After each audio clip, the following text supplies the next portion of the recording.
Hola chicas, chicos, ¿qué tal? ¿Cómo estáis? Bienvenidas y bienvenidos a esta segunda tanda de vídeos que vamos a empezar para hablaros de fisioterapia invasiva. Vamos a estar unas semanitas hablando de protocolos de tratamiento, cómo lo podéis hacer utilizando las estrategias de invasivas que más utilizamos los fisios en consulta, que son la electrolisis y el PENS, para tratar diferentes entidades que nos podemos encontrar en clínica. Y en el vídeo de hoy vamos a hablar de la epicondilasia medial. Ya sabéis, el dolor medial de codo, muy frecuente en deportistas, sobre todo lanzadores y personas que hacen gestos repetitivos, principalmente en flexión y en pronación, y que al final se acaba deteriorando este tendón conjunto epitroclear. Hoy te vamos a enseñar a explorar rápidamente el tendón y cómo hacer un abordaje utilizando la electrolisis como estrategia principal de tratamiento. Ya sabes que aparte del manejo invasivo, tienen que existir otros tipos de terapias que ayuden a ese colágeno a mejorar la función, a adaptarse bien a las cargas y a devolverlo a la normalidad. Para tratar la epicondilasia medial no únicamente deben existir estrategias invasivas, sino que tu tratamiento debe combinarse con un protocolo de trabajo activo y otro tipo de medidas para que poco a poco el tendón se vaya recuperando.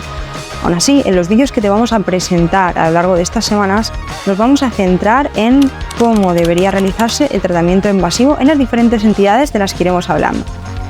Recuerda suscribirte al canal para acompañarnos cada semana y no perderte nada. Y si no nos sigues aún en Instagram, puedes hacer clic aquí y te vemos también dentro.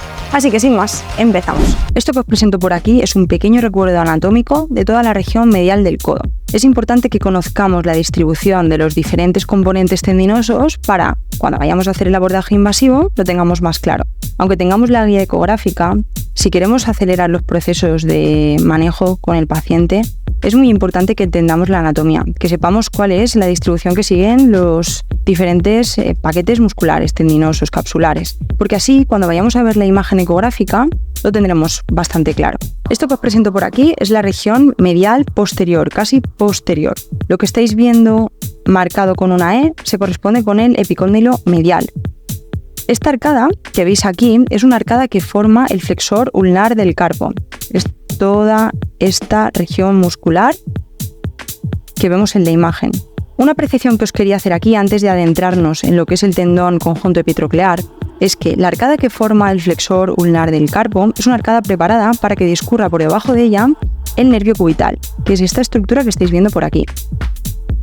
Por lo tanto, es una zona susceptible de verse comprometida. Así que no todos los problemas de dolor medial de codo, dolor epitroclear, van a estar relacionados con tendinopatía del tendón epitroclear, sino que en muchas ocasiones nos encontramos neuropatías por atrapamiento del nervio cubital. Importante que tengamos en cuenta esta arcada y cómo discurre el nervio a través de ella para poder manejar correctamente a los pacientes.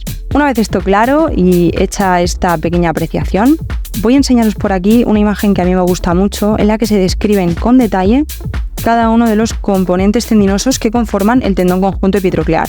Os voy a hacer un pequeño esquema para que os quede más claro de cómo son las diferentes aportaciones de este tendón. Si este es el epicóndilo medial, este de aquí, vamos a ver que los diferentes tendones en esta zona discurren una especie de forma de abanico. Aunque hay dos tendones o dos aportaciones principales que forman la región central del tendón y que son el flexor radial del carpo, que es este vientre tendinoso de aquí, y por debajo el flexor superficial de los dedos, hay otras aportaciones tendinosas con menos relevancia que forman la cara lateral y medial respectivamente. Ya hemos dicho por qué dos tendones está formada esa porción central. La porción más anterior está formada por la aportación del pronador redondo, que sería esta región de aquí. Y la parte más posterior estaría formada por las aportaciones del palmar largo, que sería esta pequeña sección de aquí, y del flexor ulnar del carpo, que sería esta región de aquí. Aunque sabéis que el flexor ulnar del carpo se continúa hacia posterior formando esa arcada que hemos visto antes, ¿vale? Pero lo que es en el epicóndilo medial, solo una parte del flexor ulnar del carpo acaba formando o dando su aportación. pero el vientre central del tendón, que es lo que estamos viendo aquí en la imagen, está formado por las aportaciones del flexor radial del carpo y del flexor superficial de los dedos. Si seguimos entendiendo un poco mejor cómo es la distribución y las aportaciones de cada uno de los tendones en esta región, vemos que el tendón conjunto epitroclear es un tendón muy fino, es muy delgadito, es muy aplanado. Y que realmente, si no hay alteración estructural, el patrón fibrilar del colágeno va a seguir ese patrón lineal que todos conocemos, homogéneo, va a tener una textura blanquecina, rígida, resistente y un poquito flexible, capaz de soportar adecuadamente las cargas. Lo que nos encontraremos en casos patológicos será alteración de ese patrón, de esa textura y de ese grosor. Pero en condiciones normales, lo que veremos cuando nosotros hagamos una exploración ecográfica será un tendón muy finito. Ahora lo veremos. Ya a modo resumen final, y habiendo entendido la explicación que os he dado antes, aquí vemos dibujado perfectamente ese abanico formado por las aportaciones del pronador redondo, del flexor radial del carpo, del flexor superficial de los dedos, y ya en la parte posterior habría una pequeña aportación del flexor ulnar del carpo y del palmar largo. Ahora ya sí, ya habiendo entendido la anatomía, estamos preparados y preparadas para poder hacer el abordaje invasivo. La primera indicación que os diría es: colocad a vuestro paciente en una posición cómoda para él o para ella y para vosotros, en el caso de que queréis hacer alguna maniobra dinámica. En este caso es interesante que el paciente esté con una ligera rotación externa de hombro, con el brazo apoyado en vuestra pierna, o si tenéis algún taburete, pues en un taburete, y que localicéis a través de la palpación nuestra estructura de referencia, que va a ser el epicóndilo medial. Una vez aquí, no tendremos ninguna pérdida. El epicóndilo medial se va a caracterizar por ser una estructura totalmente aplanada, hiperecogénica y sin ningún tipo de irregularidad, en condiciones normales. Como hemos visto antes, y ya os lo he anticipado, todo esto que vemos por encima del epicóndilo medial es el tendón conjunto epitroclear. Como veis, es un tendón muy plano, con un grosor muy finito, y en condiciones normales es un tendón altamente anisotrópico, por lo que tendremos que bascular bien nuestra sonda para diferenciar bien su patrón fibrilar lineal, y las características en la normalidad van a respetar este patrón que estáis viendo en la imagen. Probablemente cuando tratéis un paciente vendrá con patología y su arquitectura tendinosa se saldrá de esta normalidad que yo os estoy enseñando ahora mismo. Una vez hayamos identificado bien en longitudinal el tendón, haremos un pequeño barrido para ver dónde puede estar la zona de la lesión, y, como hacemos siempre, tendremos que hacer un corte en transversal. Sobre todo para, en el caso de que hayamos identificado la zona de la lesión, objetivarla más en detalle. De hecho, va a ser en este tendón, en el corte en transversal, como hagamos nuestro abordaje. En el corte transversal, el tendón conjunto epitroclear se va a ver siguiendo y respetando la siguiente arquitectura.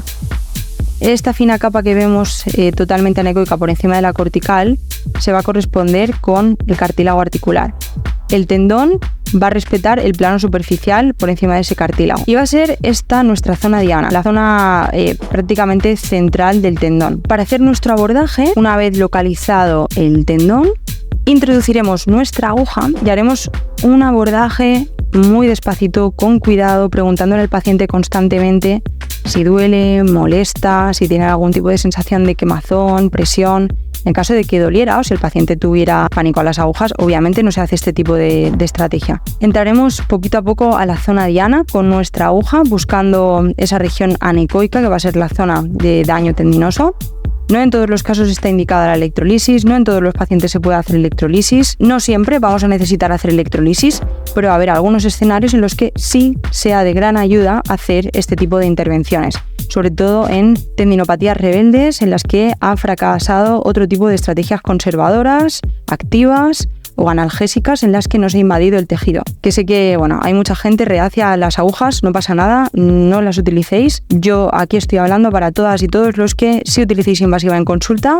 Yo la utilizo y en algunas ocasiones de verdad es de gran ayuda. Aquí lo que os quiero enseñar es a que hagáis un abordaje lo más limpio posible, lo más eficiente posible y lo más perfecto posible, dirigiéndonos al punto objetivo. Como hemos visto en la descripción anatómica, la porción central del tendón suele ser la más susceptible de lesionarse. ¿Por qué? Porque es donde se encuentran los dos principales componentes tendinosos. Así que va a ser a este punto donde tendremos que dirigir nuestra aguja.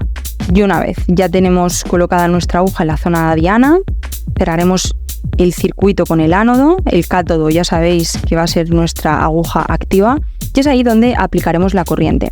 la intensidad, el tiempo, los parámetros en general que utilicemos para tratar cada uno de los tejidos, os los detallaremos más adelante. Muchas y muchos podréis tener acceso a esta información. Aquí lo que queríamos que supierais es cómo se hace el abordaje en el tejido, cuál es la entrada idónea, por qué es mejor en este caso hacer una entrada en transversal, aunque también tendría cabida hacerla en longitudinal. Si analizáramos las características del tendón lesionado y la entrada en longitudinal nos llevara más rápido a la zona diana, pues lo haríamos en longitudinal. Pero de esta forma abrazamos de una forma más amplia toda esa interfase que suele ser la que se encuentra lesionada. En cada paciente y en función de sus características aplicaríamos unos parámetros. Por eso no os quiero dar unas indicaciones cerradas y esas indicaciones las conoceréis más adelante. Chicas, chicos, hasta aquí el vídeo de hoy. Espero que os haya servido, que os ayude, por lo menos que aprendáis a dirigir la aguja hacia la zona diana en el caso de que os encontréis una tendinopatía medial de codo rebelde que no se haya resuelto con otro tipo de estrategias. Y si tenéis cualquier duda, pregunta, curiosidad, déjatela por comentarios. Nos vemos la semana que viene. Chao. Sí.